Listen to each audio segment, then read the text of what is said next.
Não se pode levar adiante a igreja com ave-marias, mas também sem dinheiro não se faz nada, nem mesmo a caridade. São duas frases proferidas por um conhecido prelado americano que ocupou, com sua figura imponente, com seu nome muito peculiar, com seu rosto reconhecível um pouco em todo o mundo e com tudo que o acompanhou, as páginas de notícias italianas desde os anos 70 até o final dos anos 80, para depois voltar temporariamente aos holofotes por ocasião de sua morte em fevereiro de 2006. Estamos falando de Paul Casimir Marcinkus, que ocupou, com sua figura imponente, com seu nome muito peculiar, com seu rosto reconhecível um pouco em todo o mundo, e contudo, nascido em uma família de origem lituana em Cícero, Illinois, o pai imigrante do ex-império czarista, inicialmente para sustentar a família, lavava escritórios, principalmente os vidros dos arranha-céus de Chicago. Paul Casimir Marcinkus teve uma carreira bastante meteórica dentro das hierarquias eclesiásticas. Ordenado padre, depois se especializou na Pontifícia Universidade Gregoriana. Encontrou-se catapultado para Roma no auge dos anos 60, durante o pontificado de Paulo VI, um papa diferente de seus predecessores, não só porque é considerado mais sério, mais severo em relação ao Papa do Sorriso, a João 23, mas porque foi o primeiro papa a planejar uma agenda muito cheia de compromissos, incluindo viagens ao exterior. Viagens ao exterior das quais Paul Casimir Marcinkus foi encarregado de cuidar no final dos anos 60, tornando-se rapidamente primeiro uma espécie de operador turístico interno no Vaticano, obviamente apenas para o pontífice, e depois até mesmo seu guarda-costas, o responsável pela segurança, tanto que ganhou o apelido pouco carinhoso de Gorila do Papa, um pouco também por sua grande estatura, que não passa despercebida. Mas, depois dessas tarefas puramente organizacionais, e obviamente também com um caráter de segurança e discrição, o Casimir Marcinkus se torna principalmente o homem das finanças do Vaticano. Atenção, não da finança oficial, porque o Vaticano tem um verdadeiro banco. É a administração do patrimônio da Sé Apostólica, administração do patrimônio da Sé Apostólica. Não! Ele cuida do Instituto para as Obras de Religião, o Instituto para as Obras de Religião, que é como se fosse um banco dentro do banco, mas sem as regras próprias dos verdadeiros bancos. O Instituto para as Obras de Religião é um instituto muito particular. Deveria servir principalmente para financiar a obra de evangelização e o apoio ao clero em todo o mundo. Mas algo muda nos anos 70 com Paul Marcinkus, principalmente porque as finanças do Vaticano não estão indo bem, já não estavam indo bem sob Paulo VI. Com João 23, houve uma pequena revolução nas finanças do Vaticano. O bom Papa decidiu recorrer para seu próprio sustento e de todo o Vaticano ao chamado Óbolo de São Pedro, ou seja, a caridade feita pelos fiéis. Por outro lado, a grande popularidade de João 23 trouxe um bom fluxo de caixa. Com o Papa Montini algo mudou. Voltamos a investir e, acima de tudo, a avaliar a real solidez das finanças do Vaticano. Uma verdadeira solidez que se torna crítica quando o Estado italiano decide acabar com o período de moratória, de férias fiscais, em relação ao enorme patrimônio imobiliário detido pela Santa Sé e, portanto, esse patrimônio se torna tributável. São más notícias para o Vaticano, que também vê outros frontes de investimento recuarem. Posso ser um pouco estranho, talvez, mas os melhores negócios dos bancos do Vaticano são feitos com as farmacêuticas, até mesmo quem produz preservativos, ou com indústrias de caráter bélico. É grotesco para um minúsculo Estado, cujo líder sempre fala de paz entre os povos, de direito à felicidade e luta contra o aborto. Contudo, como se diz, dinheiro não tem cheiro. Pois bem, quando Paul Casimir Marcinkus assume a liderança do Instituto das Obras de Religião, ele encontra uma situação bastante desorganizada e começa a agir. Ele se move com amizades, sua grande rede de conhecimentos, uma rede que inclui personagens muito influentes. Um desses já cruzou o caminho do então cardeal Montini antes de se tornar Papa Paulo VI. É um advogado siciliano originário de Patti, na província de Messina, mas já há vários anos se mudou para Milão e não exerce a profissão de advogado, entre outras coisas, é especializado em direito tributário. Não, ele preferiu se lançar no ramo das finanças. Seu nome é Michele Sindona, e entre o início dos anos 60 e o início dos anos 70, ele construiu um verdadeiro império financeiro. É um império grande, mas também é um colosso com pés de barro, como se descobrirá a partir de 1974, com as inspeções do Banco da Itália e a nomeação de um comissário liquidante identificado pelo advogado Giorgio Ambrosoli. Mas já falamos sobre isso.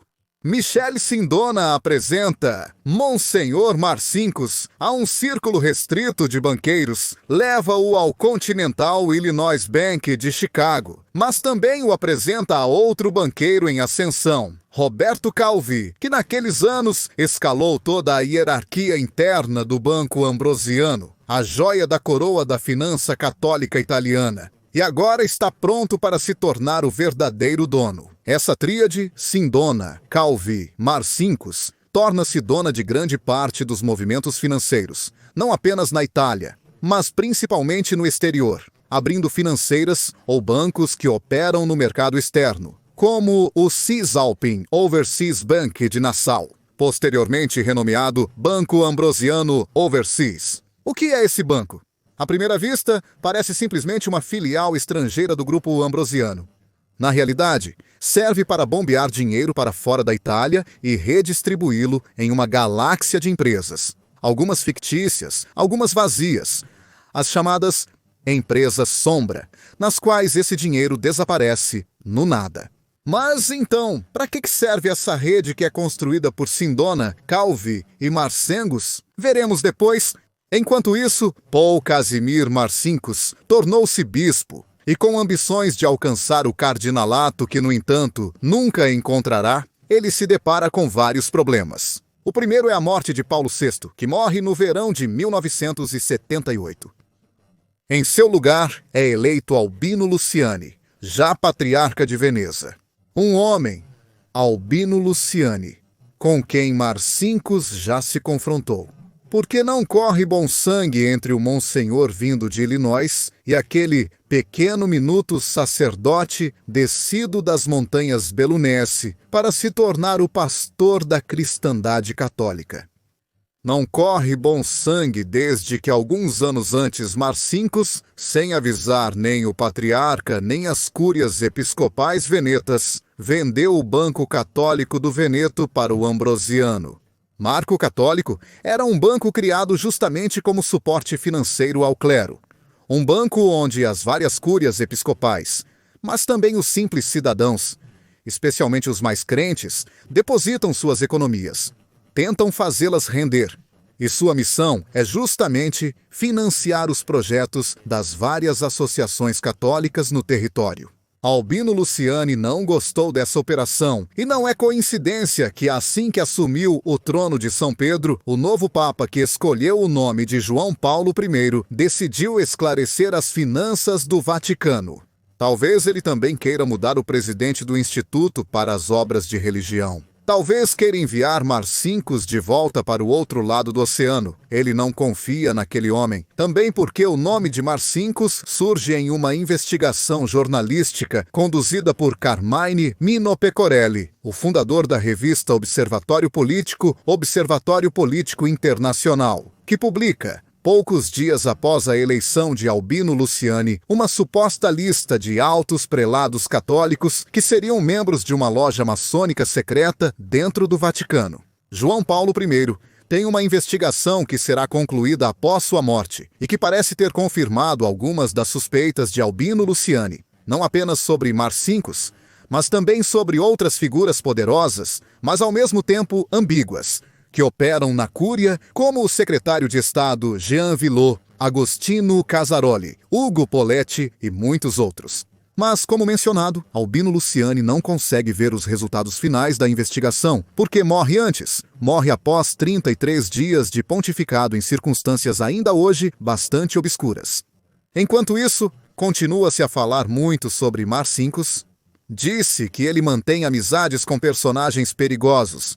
Não apenas a P2, afinal, tanto Sindona quanto Calvi fazem parte dela, mas também com criminosos. Disse que as empresas panamenhas, luxemburguesas e de Liechtenstein, controladas pelo Instituto para as Obras de Religião, através das quais teriam passado e desaparecido os fundos depositados no exterior pelo Ambrosiano, estariam financiando o tráfico de drogas, ou lavando o dinheiro do crime organizado, ou ainda teriam acabado na Polônia, financiando aquele sindicato portuário Solidarność, liderado por Lech Wałęsa, que é íntimo do novo pontífice, um polonês, o primeiro não italiano após quase meio século, João Paulo, segundo Karol Wojtyła, um homem vindo do leste, e que com Paul Marcinkus não compartilha apenas essa origem comum, um lituano e o outro polonês. Não, também compartilha um fervoroso anticomunismo, um grande desejo de intervir diretamente na política externa do Vaticano na Europa.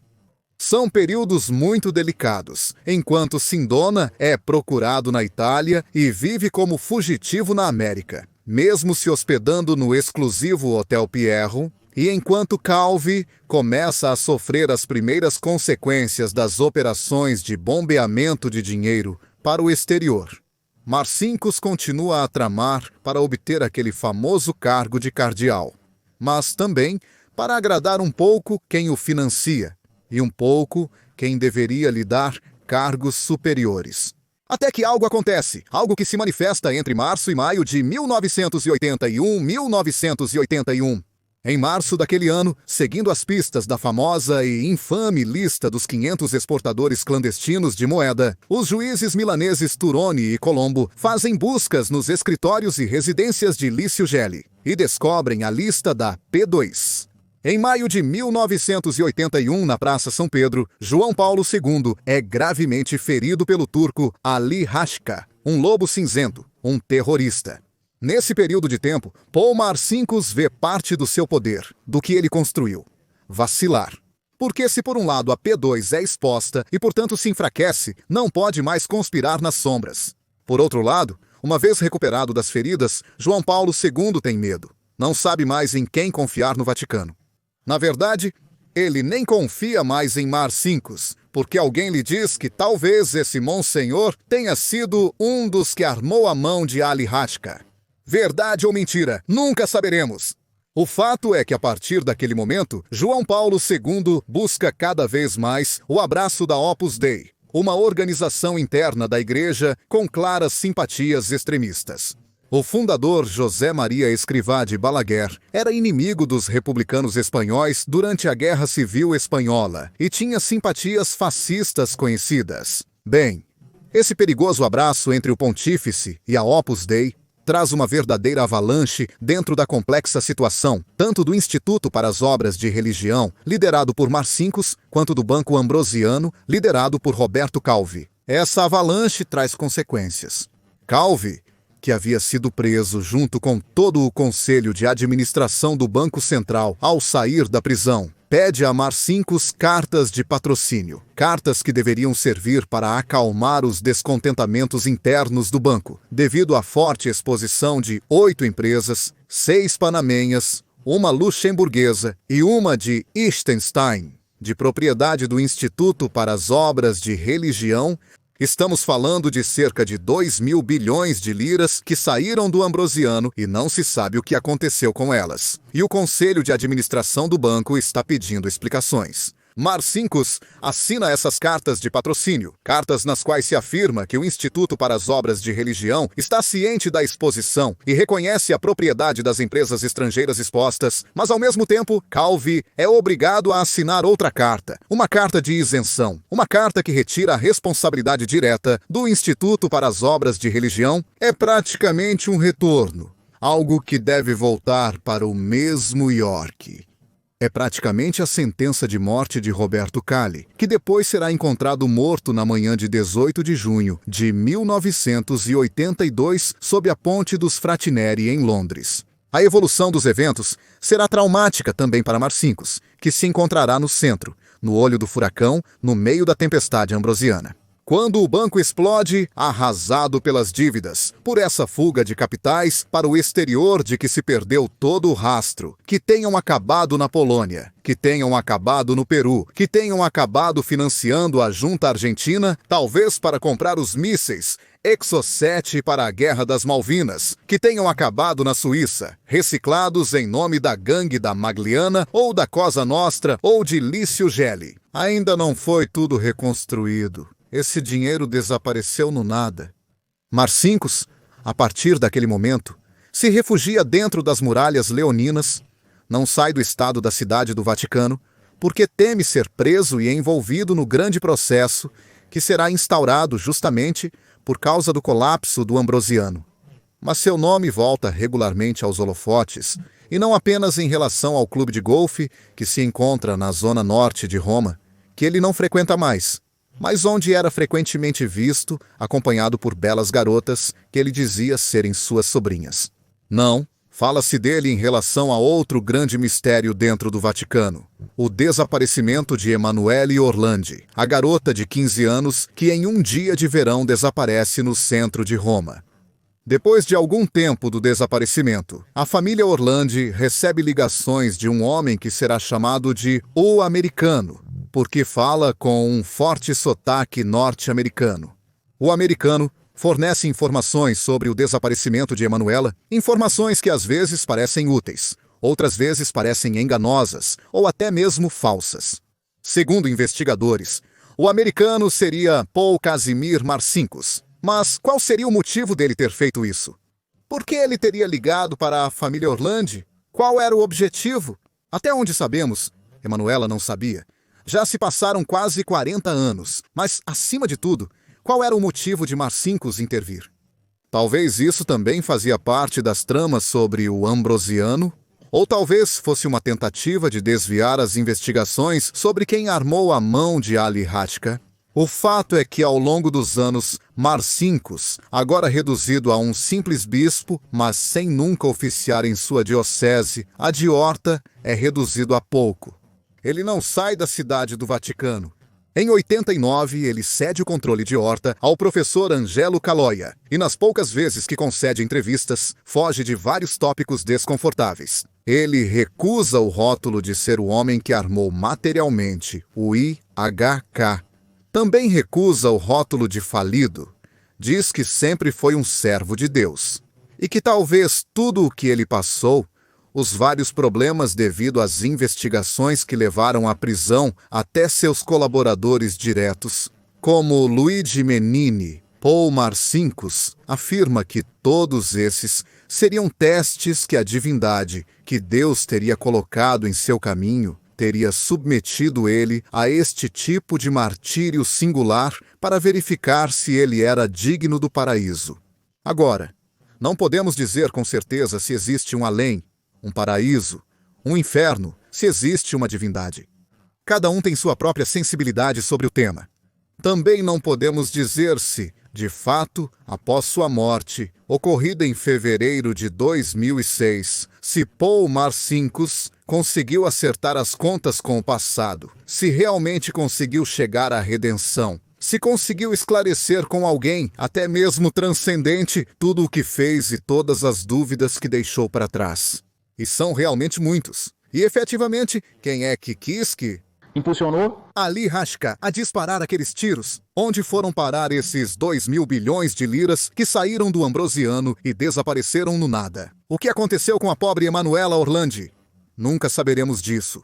Paul Marcinkus não deixou uma carta atrás de si esclarecendo os muitos aspectos obscuros de sua vida terrena. Restam dele seus aforismos, aqueles que já dissemos, que a igreja não pode ser levada adiante com ave-marias, e que sem dinheiro não se pode fazer nada, nem mesmo a caridade. Ele também deixou uma má imagem de York, que desde então é uma sigla associada a tramas obscuras, a movimentos de dinheiro, às vezes pouco transparentes ou nada transparentes. Foi associada à lavagem de dinheiro, também foi associada a dados criminosos. Paul Casimir Marcinkus deixou para trás uma lenda negra.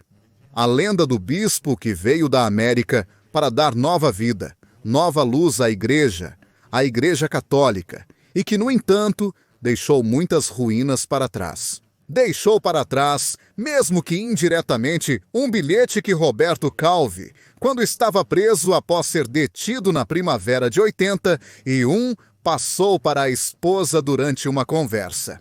Um bilhete escrito às pressas por Roberto Calvi e que a esposa deveria levar para Paul Marcinkus. Um bilhete com 4 palavras simples, referentes ao iminente colapso do Ambrosiano. Essas palavras eram: este processo se chama Instituto para as Obras de Religião.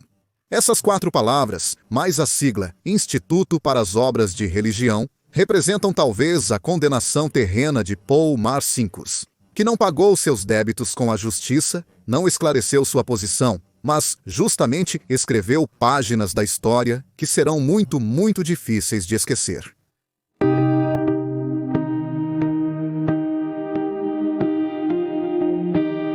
Obrigado a todos.